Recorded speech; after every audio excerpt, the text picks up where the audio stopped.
This is the first summit in Singapore's chairmanship year, so could you quickly give a wrap-up of the meetings you've had with other ASEAN leaders and general sentiment on regional issues, and touch on the notable progress that Singapore has made since taking over as chairman? In addition, we have a question on the Korean peninsula. What's your assessment of the developments on the Korean peninsula following the meeting between North and South Korean leaders yesterday? And could you share with us how ASEAN will further push for denuclearization on the Korean peninsula?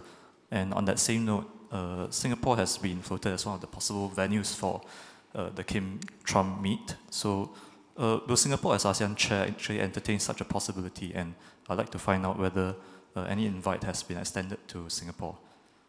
Thank you. First, I think the meetings have been focused and productive. We had a session last night when we talked about the outcome documents, which we've released today, the leader's statement, the leader's vision statement, the statement on cybersecurity cooperation, and also the Smart Cities Network, as well as the specific initiatives which I announced this morning, volunteered by Singapore, supporting ASEAN. Today at the retreat, we had a good discussion. We talked about regional issues, including Rakhine State. We talked about trade, because it's on everybody's mind. We see the tensions between China and America. We worry about the implications for ASEAN. We discussed what we could do about it, and in particular, how we could move faster on the RCEP and conclude something valuable by this year. We also talked about the Korean peninsula, because it's current news and it's a very major security development in the region. On Korea, our assessment is a positive one. The ASEAN foreign ministers put out a statement yesterday. You've seen the statement. And I also covered it just now in my opening remarks on of how we feel about the recent developments. It's positive.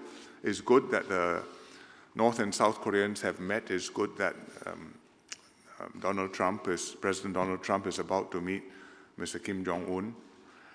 The question is how things move forward.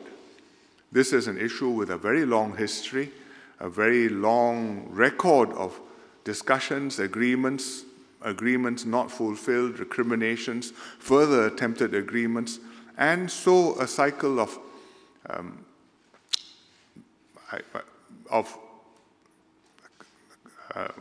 tensions and mistrust, which has built up over a long period of time. And there is a very deep concern on each side that the other side does not mean it well. Therefore, to overcome that, you do have to take a first step, but the first step is the first of many, and the subsequent steps will not be easy. It's not just a matter of trust, it's a matter of decisions which have to be made and commitments which have to be undertaken, which are not at all straightforward either to commit or to deliver upon. And they involve many parties whose interests are not completely aligned. Everybody says they would like CVID, complete verifiable, irreversible denuclearization. What does that mean? What are the conditions? How do we verify it? How do we enforce it? Is it enforced? What happens if it is breached? Because you really cannot prevent a breach, but what do you do in that event? So there are many very difficult issues to be dealt with along the way, even assuming the best of faith on both sides. So it's a positive step. It's better than firing missiles and testing bombs. But how does it go? That's something which we will wait and see, and which we can only hope for the best. What can ASEAN do? ASEAN does not have levers. We can comply with UN Security Council resolutions. We can do our part to make sure that sanctions which are agreed by the international community are enforced and complied with.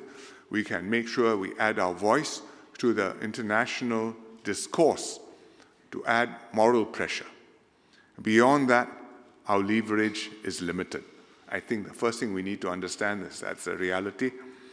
And given that reality, we state our position, but we have to accept that the situation will evolve the way the major participants push developments.